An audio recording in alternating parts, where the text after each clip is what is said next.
జనపేరి news కు స్వాగతం. ముందుగా హెడ్లైన్స్.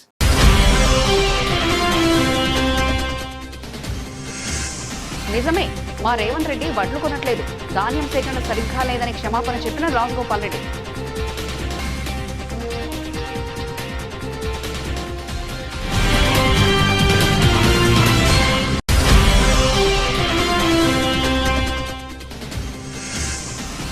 రాజమండ్రిలో జనసేన క్యాడర్తో పవన్ సమావేశం. ప్రొఫెసర్ నాగేశ్వర్ వ్యాఖ్యలపై స్పందన.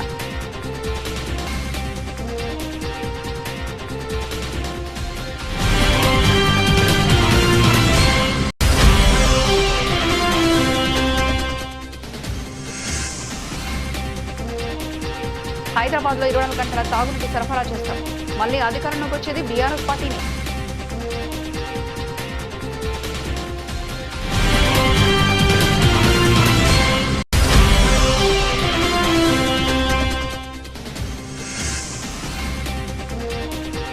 మోదీ సర్కార్కు 12 ఏళ్లు, విజయాల ప్రచారానికి బీజేపీ భారీ ప్రణాళిక.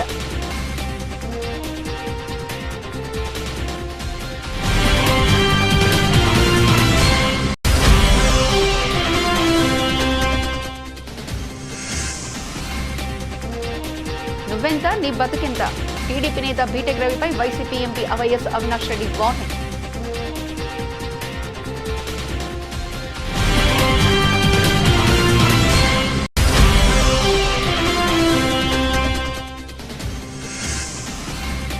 నాదర్గుల్లోని మాతృదేవోభవ అనాథాశ్రమాన్ని సందర్శించిన మంచు మనోజ్. సోషల్ మీడియా ద్వారా చేసిన అభ్యర్థనకు తక్షణమే స్పందించిన సినీ హీరో.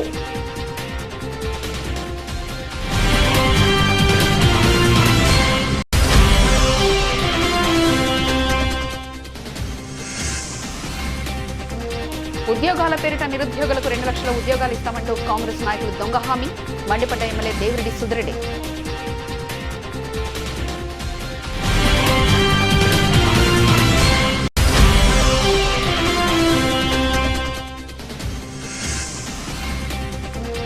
రాజమండ్రిలో పుష్కర ఏర్పాట్లను పరిశీలించిన పవన్. గోదావరిలో కాలుష్య పరిస్థితిపై స్వయంగా తనిఖీ.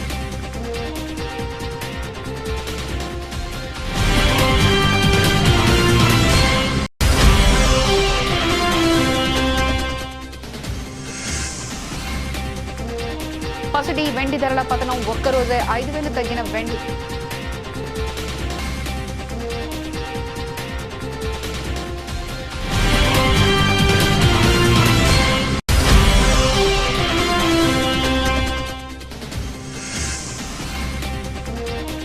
గ్రీన్ కార్డు నిబంధనలపై అమెరికా యూటర్న్. భారత టేకీలకు స్వల్ప ఊరట.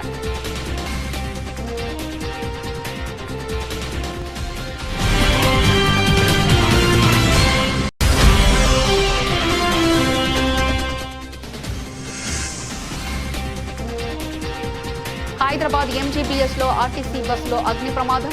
గద్వాల డిపోకు చెందిన బస్సులో చెలరేగిన మంటలు.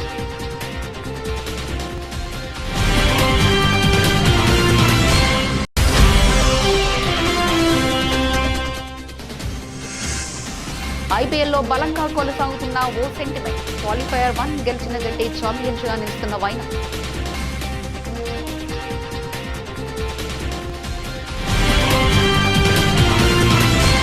అమెరికాలో H-1B వీసాలపై పనిచేస్తున్న వేలాది మంది భారతీయులకు అక్కడి ఇమిగ్రేషన్ విభాగం కాస్త ఊరటనిచ్చే వార్త చెప్పింది.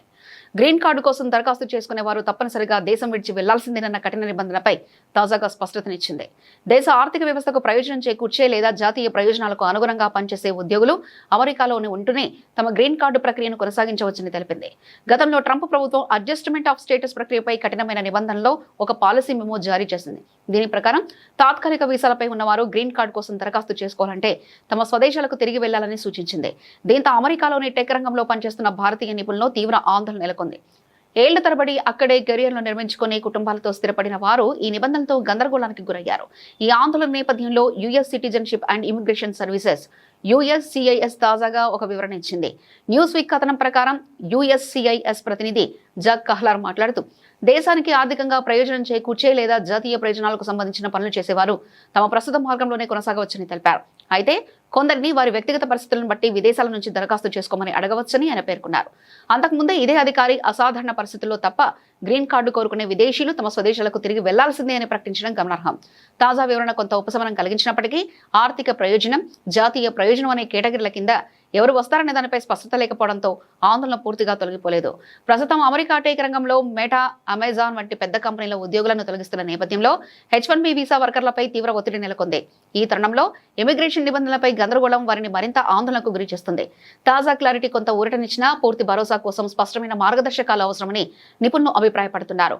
అమెరికా గణాంకాల ప్రకారం 2025 ఆర్థిక సంవత్సరంలో జారీ అయిన మొత్తం H-1B వీసాలతో 70% పైగా భారతీయులే పొందారు. దీన్ని బట్టి ఈ విధానం భారత నిపుణులపై ఎంత ప్రభావం చూపుతుందో అర్థం చేసుకోవచ్చు. Secretary Rubio, to you.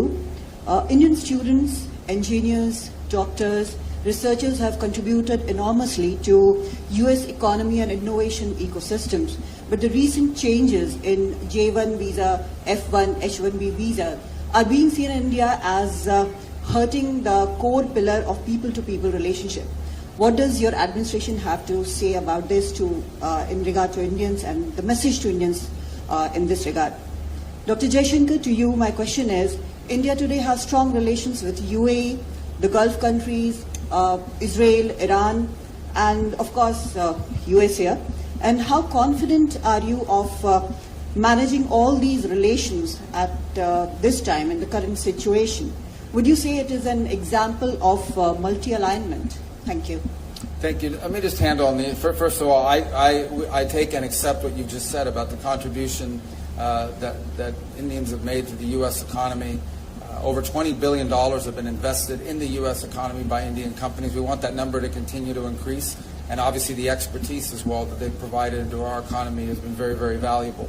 I don't want you to view, or anyone, I made this point yesterday in an interview, the changes that are happening now, or the modernization of our migration system into the United States is not focused, it's not India specific, it is global, it's being applied across the world.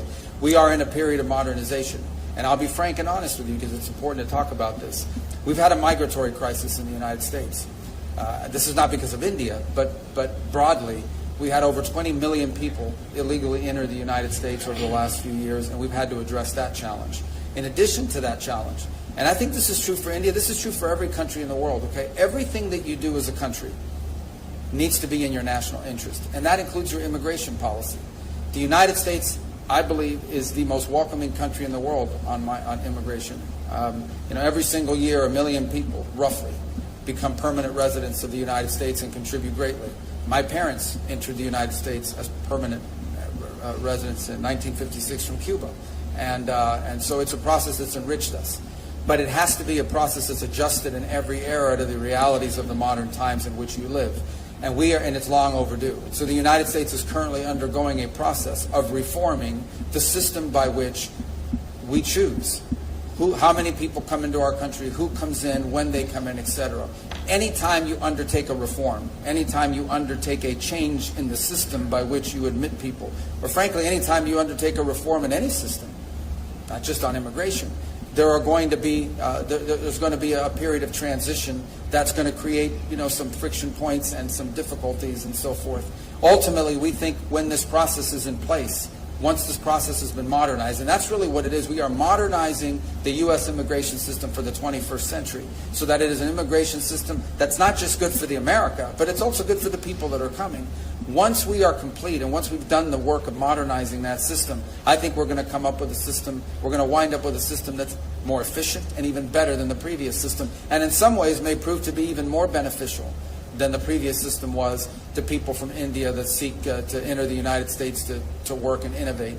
But obviously there's going to be a period of adjustment along the way. So what I want to leave clear is that the changes, while they may be having a disproportionate impact. ప్రధాని నరేంద్ర మోదీ నేతృత్వంలో కేంద్రంలో NDA ప్రభుత్వం అధికారంలోకి వచ్చిన నిన్నటితో 12 సంవత్సరాలు పూర్తయింది. ఈ దశాబ్ద కాలానికి పైబడిన ప్రస్థానాన్ని సుపరిపాలన, అభివృద్ధి, జాతీయ పరివర్తనకు చిరునామాగా భారతీయ జనతా పార్టీ బీజేపీ అభివర్ణించింది. ఈ మైలురాయిని పురస్కరించుకుని దేశవ్యాప్తంగా భారీ ప్రచార కార్యక్రమానికి శ్రీకారం చుట్టింది. తమ ప్రభుత్వం సాధించిన 22 ముఖ్యమైన విజయాలను ప్రజల్లోకి బలంగా తీసుకెళ్లేందుకు కేంద్ర మంత్రులు, బీజేపీ ముఖ్యమంత్రులు, ఎంపీలు, నాయకులు ఈ కార్యక్రమంలో పాల్గొననున్నారు. ఈ 12 ఏళ్లలో అమలు చేసిన సంక్షేమ పథకాలు, మౌలిక సదుపాయాల విస్తరణ, ఆర్థిక సంస్కరణలు, డిజిటల్ పాలన, విదేశాంగ విధానంలో సాధించిన విజయాలు, సామాజిక రంగంలో చేపట్టిన కార్యక్రమాలను ఈ ప్రచారం ద్వారా ప్రజలకు వివరించనున్నారు. రాజమండ్రిలో పార్లమెంటరీ నియోజకవర్గ స్థాయి నాయకులు, కార్యకర్తలు నిర్వహించిన సమావేశంలో Janasenani AP deputy CM Pawan Kalyan సుదీర్ఘంగా ఆవేశంగా ప్రసంగించారు. తాను రాజకీయాల్లోకి వచ్చింది పదవుల కోసం కాదని ప్రజలకు సేవ చేసేందుకేనని పునరుద్ఘాటించారు. స్వాతంత్ర్యం వచ్చిన నాటి నుంచి కరెంటు, రోడ్డు లేని మారుమూల గ్రామానికి ఆ సౌకర్యాలు కల్పించినప్పుడు కలిగే సంతృప్తి ఆస్కార్ అవార్డు కంటే గొప్పదని అన్నారు. డోలీ మూతలతో ప్రాణాలు కోల్పోతున్న గిరిజనులకు రోడ్డు వేయగలిగితే అది ప్రపంచ స్థాయి గుర్తింపు కంటే ఎక్కువ తృప్తినిస్తుందన్నారు. భగత్ సింగ్, సుభాష్ చంద్రబోస్ వంటి త్యాగదనుల స్ఫూర్తితో రాజకీయాల్లోకొచ్చానని, వారికి ఏ పదవులు ఉన్నాయి, దేశం కోసం వారు చేసిన త్యాగమే వారిని ప్రజల గుండెల్లో నిలిపింది. అలాంటి స్ఫూర్తితోనే నేను పనిచేస్తున్నానని పవన్ వ్యాఖ్యానించారు. వాళ్ళు అనేది ఏంటి మేజర్గా, నేనంట వైసీపీ నాయకుడి గురించి అంటే ఆయనకి జైలుకి వెళ్ళిపోవాలి, అరెస్ట్ చేయాలంటే ఆయన అంటే క్లాస్ తీసుకున్నారంటున్నారు. మీరు చెప్పండి, నిజంగా ఒక క్రైమ్ చేసిన వాడిని నేను చెప్పాలా? అంటే ఒకటి జైలుకి వెళ్ళిపోయి ఒకళ్ళకి ఏదైనా అయిపోతే దానివల్ల జనసేన ఎదుగుతాడు, పవన్ కళ్యాణ్ ఎదుగుతాడు. అంత దిగజారుడు మైండ్ సెట్ ఉందా? అసలు దానికోసం పాలిటిక్స్కి వస్తాం? అసలు మీరు పాలిటిక్స్లో మీరు ఎంపీ ఇలాంటి వాళ్ళు ఎవరు పాలిటిక్స్లో లేనప్పుడు కదా నేను వచ్చి రోడ్డు మీదకి వచ్చి ఆ రోజున వైఎస్ రాజశేఖర రెడ్డి గారు ముఖ్యమంత్రిగా ఉన్నప్పుడు కదా నేను నా తుపాకీని సరెండర్ చేసి కదా నేను పాలిటిక్స్కి వచ్చింది. ఏం మాట్లాడతారు మీరు? ఎంత తెగింపు ఉంటే వస్తాం, ఎంత తెగించే గుణం ఉంటే వస్తాం పాలిటిక్స్కి. అలాంటి నేను కూర్చోబెట్టంటే వైసీపీ నాయకుడు అంటే ఆయన జైలుకి వెళ్ళాలని చెప్పానని ఈయన ఊహించుకొని చెప్తారు. అదో పెద్ద న్యూస్ అది.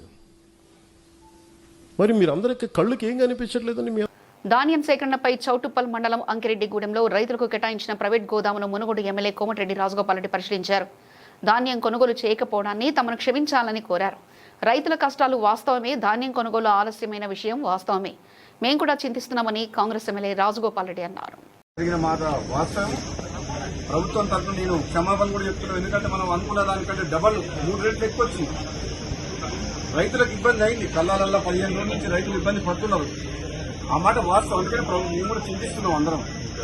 డెఫినెట్ గా రైతుల కోసం ఈ ప్రభుత్వం ఎప్పుడు కూడా రాత్రింబాలు కష్టపడి రైతులకు అన్ని రకాలుగా సపోర్ట్ గా ఉండాలన్న ఉద్దేశంతో పనిచేస్తుంది. కాబట్టి రాబోయే 10 రోజుల్లో కంప్లీట్ గా ధాన్యం సేకరణ కంప్లీట్ చేస్తామని చెప్పి నేను కూడా మాటిస్తున్నా.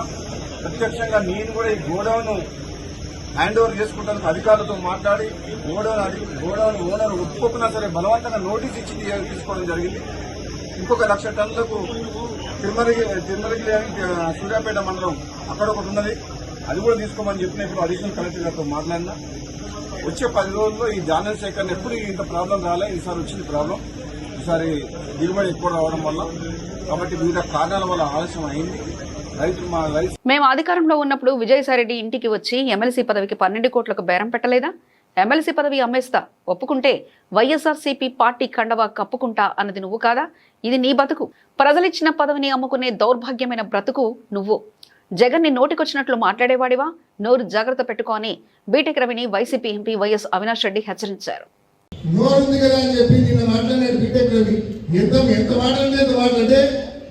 వీడు లెవెల్లో మాట్లాడాడు. నువ్వెంత, నీ బతుకెంత? ఈ కన్న వేసి ముగ్గురే దొంగతనం చేసి బతికేవాడు నువ్వు. ఇసుక దొంగతనం చేసి బతికేవాడు నువ్వు. జగన్మోహన్ రెడ్డి గారి గురించి నోటుకొచ్చినట్టు మాట్లాడేవాడుగా. నోరు జాగ్రత్తగా పెట్టుకో, మర్యాదగా మాట్లాడు. నీ బతుకు గురించి మాట్లాడడం మొదలు పెడితే మేము అధికారంలో ఉన్నప్పుడు నువ్వు ఎమ్మెల్సీగా ఉన్నావు. అప్పటికే నువ్వు ఎమ్మెల్సీగా ఉండి ఢిల్లీకి వచ్చినావు, విజయసాయి రెడ్డి గారి ఇంటికి వచ్చినావు. ఏమని ఎందుకు వచ్చినావు నువ్వు చెప్పాలి అందరికీ. ఆయన వచ్చింది ఎందుకంటే ఆయన ఎమ్మెల్సీ పదవిని నేను అమ్ముకోవడానికి సిద్ధంగా ఉన్నా, నాకు 12 కోట్ల రూపాయలు ఎవరైనా ఇవ్వండి, నేను ఎమ్మెల్సీ పదవిని అమ్ముకుంటానని చెప్పి ఢిల్లీకి వచ్చినాడు. జగన్మోహన్ రెడ్డి గారు అట్లాంటి పనులైంది వాళ్ళంతా మనం తీసుకోమని చెప్పి జగన్మోహన్ రెడ్డి గారు తిరస్కరించినారు. అతను 12 కోట్లు పెట్టి ఎమ్మెల్సీ పదవిని రిజైన్ చేస్తాం, మీరు ఆమోదించుకో. 2028లో ముమ్మాటికి వచ్చేది గులాబీ జెండా అని, ముఖ్యమంత్రి అయ్యేది కేసీఆర్ అని కేటీఆర్ స్పష్టం చేశారు. నాడు 24 గంటల కరెంటు ఎలాగైతే ఇచ్చామో రేపు అధికారంలోకి రాగానే హైదరాబాద్ మహానగరంలో 24 గంటల ఉచిత తాగునీరు ఇచ్చే బాధ్యత కూడా నాదే అని ఆడబిడ్డలకు మాటిచ్చారు. తెలంగాణ ఏర్పాటుకు ముందు కాంగ్రెస్ పాలనలో కరెంటు నీటి కొరత తీవ్రంగా ఉండేదని, పట్టుదలతో 24 గంటల నిరంతర కరెంటును హైదరాబాద్ నగరానికి రాష్ట్రానికి అందించామని గుర్తు చేశారు. తిరిగి అధికారంలోకి వచ్చిన వెంటనే దగ్గరుండి మరీ హైదరాబాద్ నగరానికి 24 గంటల త్రాగునీటిని అందించేందుకు తానే బాధ్యత తీసుకుంటానని ప్రకటించారు. ప్రతి వర్గాన్ని మోసం చేసింది కాంగ్రెస్ అని ఆగ్రహం వ్యక్తం చేశారు. కాంగ్రెస్ వచ్చాక హైదరాబాద్ నగరానికి రూపాయి కూడా అదనంగా ఖర్చు చేయలేదని విమర్శించారు. బీఆర్ఎస్ హయాంలో నిర్మించిన అనేక ఫ్లైఓవర్ల నుంచి మొదలుకొని టీమ్స్ దవాఖానాల వరకు రిబ్బన్ కట్ చేసి ప్రతిదీ తామే కట్టినట్లు రేవంత్ రెడ్డి బిల్డప్ ఇస్తున్నాడని ఎద్దేవా చేశారు. నేను ఇవాళ మీ అందరికీ కూకట్పల్లిలో వాగ్దానం చేస్తా ఉన్నా, మళ్ళీ తిరిగి వచ్చేది 2028లో ముమ్మాటికి గులాబీ జెండానే వస్తుంది, కేసీఆర్ గారు ముఖ్యమంత్రి అవుతారు. నేను మీకు వాగ్దానం చేస్తా ఉన్నా, మీ ఎమ్మెల్యే గారు ముందే చెప్తా ఉన్నా, 24 గంటల కరెంట్ ఎట్లా అయితే ఇచ్చామో హైదరాబాద్ మహానగరంలో 24 గంటలు మంచినీళ్ళు ఇచ్చే బాధ్యత కూడా నాది అని చెప్పి నేను మీకు విజ్ఞప్తి చేస్తా ఉన్నా. తప్పకుండా ఇది చేసి చూపెడతా అని చెప్పి కూడా మా ఆడబిడ్డలందరికీ నేను వాగ్దానం చేస్తా ఉన్నా. అనుకుంటే అసంభవం ఏమీ కాదు. 65 ఏళ్లు కాంగ్రెస్ వాళ్ళు కరెంటు కూడా ఇవ్వలేకపోయినారు.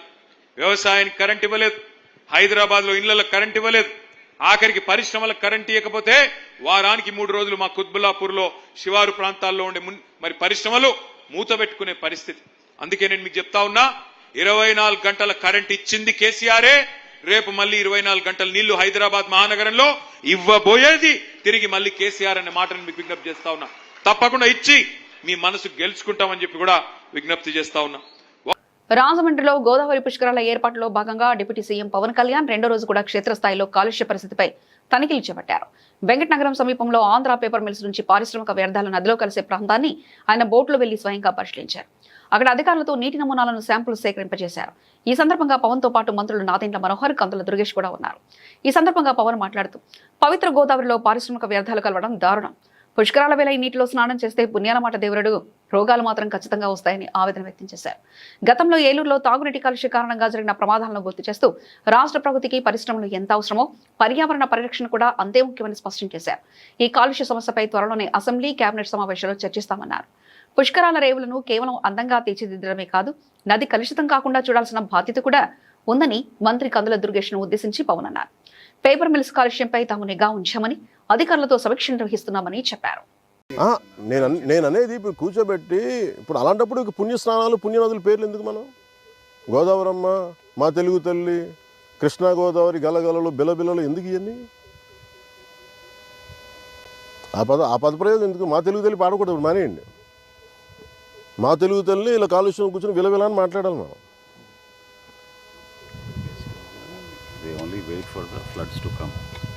కాంగ్రెస్ అధికారంలోకి రాగానే యూత్ డిక్లరేషన్ పేరిట నిరుద్యోగులకు 2 లక్షల ఉద్యోగాలు ఇస్తామంటూ ప్రియాంక గాంధీ, కాంగ్రెస్ నాయకులు హామీ ఇచ్చారు. కానీ కాంగ్రెస్ గద్దెనెక్కి 2.5 ఏళ్లు దాటుతున్నా కొత్త కొలువుల ఊసేలేదు. గత కేసీఆర్ ప్రభుత్వం ఇచ్చిన ఉద్యోగాలకే నియామక పత్రాలు ఇస్తూ తామేదో పొడిచినట్లు కాంగ్రెస్ సిగ్గు లేకుండా డబ్బా కొట్టుకుంటున్నారని ఎమ్మెల్యే దేవిరెడ్డి సుధిరెడ్డి మండిపడ్డారు. 2023లో 8th మే రోజు సరూర్నగర్ స్టేడియంలో ప్రియాంక గాంధీ గారు వచ్చి యూత్ డిక్లరేషన్ అని చెప్పేసి రాష్ట్రంలో ఉన్న యువకులకందరికి కూడా ఒక గంపడి ఆశలు కల్పించింది. మాకు ఉద్యోగాలు వస్తాయన్న ఆశతోటి ఆ రోజు అందరు కూడా యూత్ డిక్లరేషన్ జయప్రదం చేసిండ్రు. ఆ డిక్లరేషన్లో మరి ప్రియాంక గారు వాగ్దానాలు చేసిండ్రు.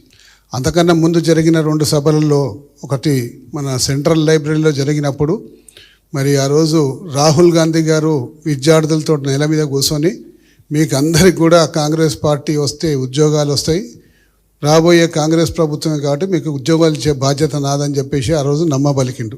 దాని తర్వాత రౌండ్ టేబుల్ సమావేశంలో మరి రేవంత్ రెడ్డి గారు రాష్ట్రంలో ఉన్న నిరుద్యోగ యువకులకు అందరికి కూడా హామీ ఇచ్చిండ్రు. తప్పనిసరిగా ఒక ఉద్యోగం, కేసీఆర్ గారి ఉద్యోగం బీకేయండి, 2 లక్షల ఉద్యోగాలు మీకు ఇస్తా అని చెప్పి ఆ రోజు యువతకు నమ్మబలికిండ్రు. దాని తర్వాత ఇలా అనేక రకాలుగా నాయకులు అందరూ కూడా నిరుద్యోగ యువకులకు హామీ ఇచ్చుకుంటూ మరి వాళ్ళు లేనిపోని ఆశలు కల్పించి 2 లక్షల ఉద్యోగాలు ఇస్తామని చెప్పి ఇప్పటి వరకు కూడా దాదాపు కేవలం 11,000 ఉద్యోగాలు మాత్రమే ఇచ్చిండ్రు. 2.5 సంవత్సరాలు పూర్తవుతుంది.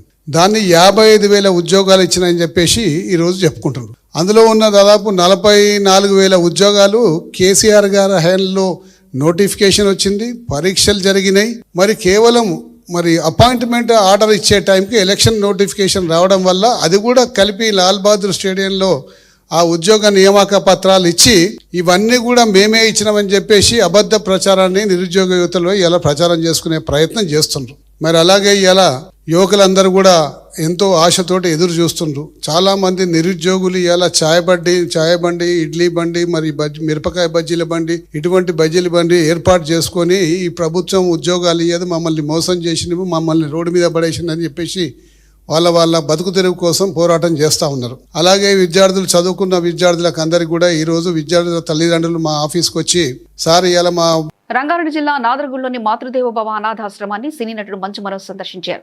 ఆశ్రమ నిర్వాహకుడు గిరి సోషల్ మీడియా ద్వారా చేసిన అభ్యర్థనలకు తక్షణమే స్పందించిన ఆయన ఆశ్రమానికి అవసరమైన టేబుళ్లు, కుర్చీలను విరాళంగా అందజేశారు. సమాజంలో ఎవరు లేని వారికి అండగా నిలవడం గొప్ప విషయమన్నారు. భవిష్యత్తులో కూడా ఈ ఆశ్రమానికి తన వంతు సహాయ సహకారాలు ఎల్లవెల్లలా అందిస్తానని నిర్వాహకుడు గిరికి మనోజ్ హామీ ఇచ్చారు. నాకు అన్న వీడియో దాదాపు 2 నెలలు అయింది అన్న పెట్టి 2 నెలల క్రితం నన్ను ఇన్స్టాలోను ఫేస్బుక్లోను ట్యాగ్ చేసి పెట్టడం జరిగింది. ఎంతోమంది నన్ను ట్యాగ్ చేసి ఇది చూసానప్పుడే చూసి పెట్టిన అన్నకి రిప్లై ఇచ్చాను, అన్న తప్పకుండా ఉంటానని చెప్పి. కాకపోతే ఊళ్ళో లేకపోవడం 2 నెలలుగా అటు ఇటు షూటింగ్ వెంటనే అన్న మీరు ఇంత మంచి పని చేస్తున్నారు, ఇంత గొప్ప పని చేస్తున్నారు. మామూలుగా సేవా కార్యక్రమాలు చాలామందికి అనాథలకు కానీ వీళ్ళకి కానీ పెద్దలకు కానీ చేస్తూ ఉంటారు. సిఎస్ఆర్ ఫండ్స్ కానీ ప్రతిదీ వస్తూ ఉంటుంది. కానీ ద మోస్ట్ ఏంటంటే రోడ్లో ఇలా చుట్టూ పీల్చుకొని మధ్యస్థితులు కోల్పోయి రోడ్లో ఉండి కొంచెం మురిగ్గా కనిపించగానే ఎవరు వాళ్ళని పట్టించుకోరు. వాళ్ళకి మైండ్ ఎలాగో పనిచేయదు, వాళ్ళకి హెల్ప్ చేసినా మనం గుర్తుండవు అని చెప్పి ఒక ఆలోచనతో చాలామంది చాలా తక్కువ పర్సంటేజ్ వాళ్ళకి హెల్ప్ చేస్తూ ఉంటారు.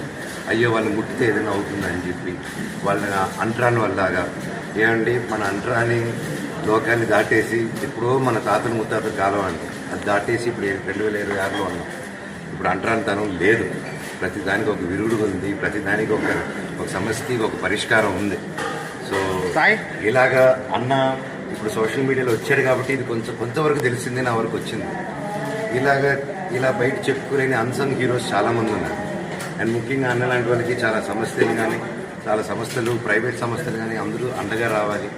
ఇక్కడ ఒక సైకియాట్రిస్ట్ డాక్టర్స్ కానీ ఒక ఫిజికల్ ఎబిలిటీ వాళ్ళతో ఏం ఆడిపించచ్చు అనేసి నేను త్వరలో స్పోర్ట్స్ సెంటర్ కడుతున్నాను. అండ్ ఇది చూశాక నాకు ఏమనిపిస్తుందంటే ప్రతి స్పోర్ట్స్ సెంటర్ దగ్గర నేను కట్టే దగ్గర ఒక రీహాబ్ సెంటర్ పెడదాము. అది ఓన్లీ స్పోర్ట్స్ ప్లేయర్స్కి ఆలోచించి పెడదాం అనుకున్నాను. కానీ లేదు, మన వికలాంగులకి ఇలాగ మతిస్థిమితం కానీ ఒక మెంటలీ ఛాలెంజ్డ్ పీపుల్కి how can we supportive. And మన దగ్గర ప్రతి రాష్ట్రంలో ప్రతి గ్రామం ప్రతి చోట నుంచి అద్భుతమైన డాక్టర్స్, అద్భుతమైన ఫిజిషియన్స్ ఉన్నారు. హైదరాబాద్లోని Mahatma Gandhi bus station MGBS లో మంగళవారం ఉదయం పెను ప్రమాదం తప్పింది. ఆగి ఉన్న ఒక ఆర్టీసీ బస్సులో అకస్మాత్తుగా మంటలు చెలరేగడంతో ప్రయాణికులు తీవ్ర భయాందోళనకు గురయ్యారు. ఆర్టీసీ సిబ్బందిని వెంటనే స్పందించి మంటలను అదుపు చేయడంతో అందరూ ఊపిరి పీల్చుకున్నారు.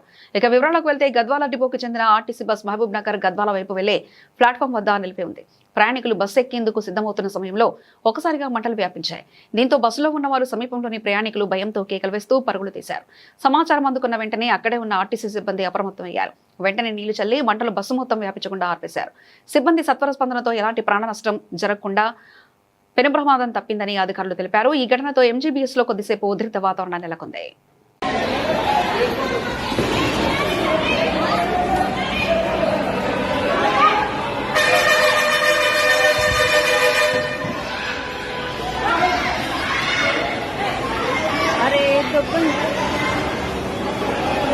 నేడు బులియన్ మార్కెట్లో బంగారం, వెండి ధరలు భారీగా పతనమయ్యాయి. ఇరాన్పై అమెరికా సైన్యం తాజా దాడులు జరపడంతో సురక్షిత పెట్టుబడులుగా భావించే ఈ లోహాలపై అమ్మకాల ఒత్తిడిపై పెరిగింది.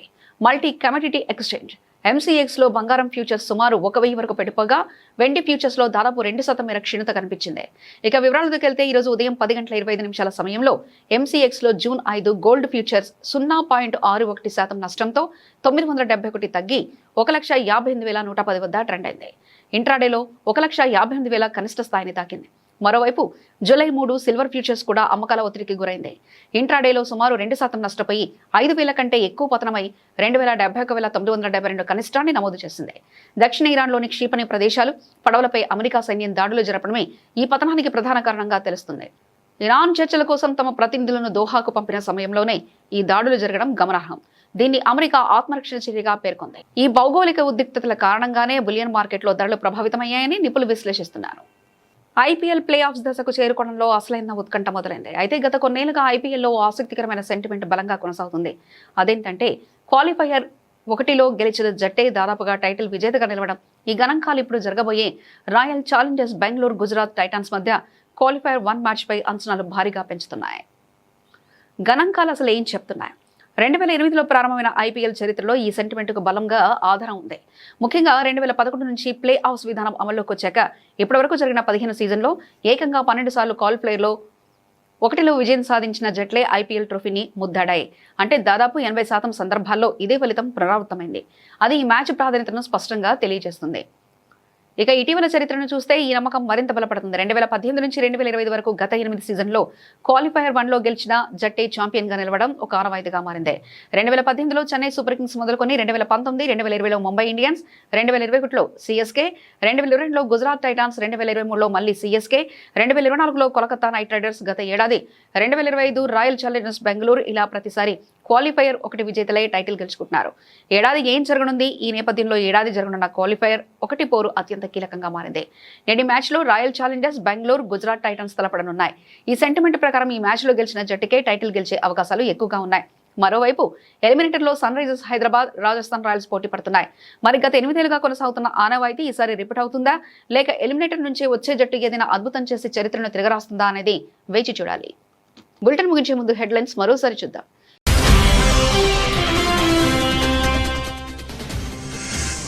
నిజమే, మా రేవంత్ రెడ్డి వడ్లు కొనట్లేదు, ధాన్యం సేకరణ సరిగ్గా లేదని క్షమాపణ చెప్పిన రాజగోపాల్ రెడ్డి.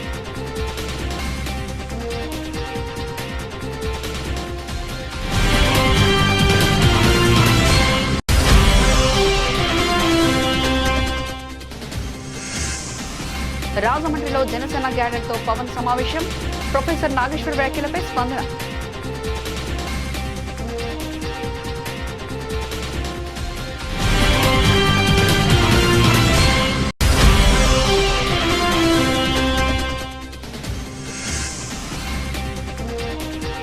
హైదరాబాద్లో 24 గంటల తాగునీటి సరఫరా చేస్తాం, మళ్లీ అధికారంలోకి వచ్చేది బీఆర్ఎస్ పార్టీని.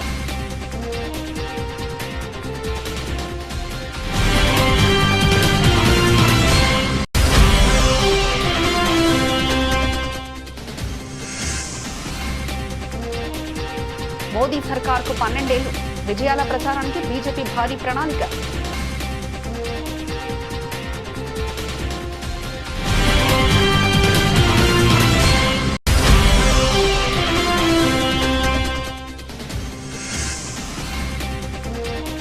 నువ్వెంత నీ బతుకెంత, టీడీపీ నేత బీటెక్ రవిపై YCP MP YS Avinash Reddy warning.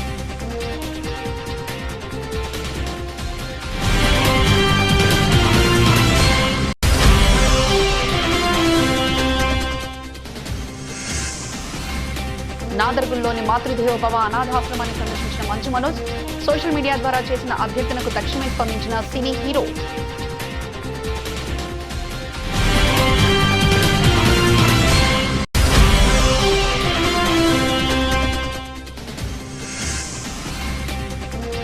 ఉద్యోగాల పేరిట నిరుద్యోగులకు 2 లక్షల ఉద్యోగాలు ఇస్తామంటూ కాంగ్రెస్ నాయకులు దొంగ హామీ, మండిపడ్డ ఎమ్మెల్యే దేవిరెడ్డి సుధిరెడ్డి.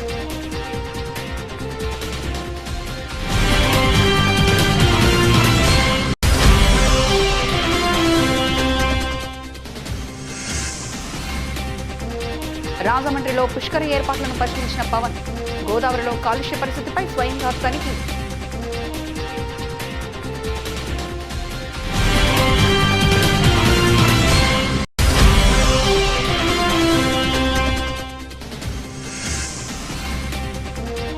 పసిడి వెండి ధరల పతనం, ఒక్కరోజే 5,000 తగ్గిన వెండి.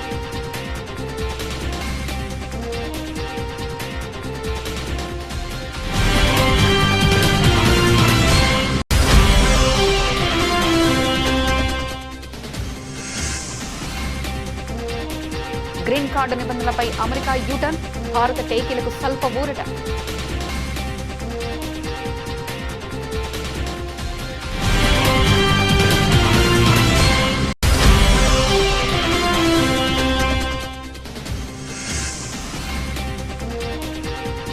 హైదరాబాద్ ఎంజీబీఎస్ లో ఆర్టీసీ బస్సులో అగ్ని ప్రమాదం, గద్వాల డిపోకు చెందిన బస్సులో చెలరేగిన మంటలు.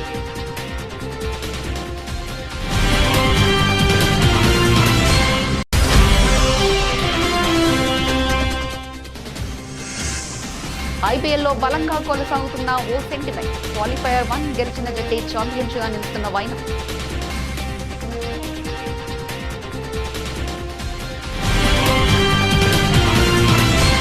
ఇవి ఇప్పటివరకు అప్డేట్స్. మరో బులెటిన్లో మళ్ళీ కలుసుకుందాం. అంతవరకు సెలవు. నమస్కారం.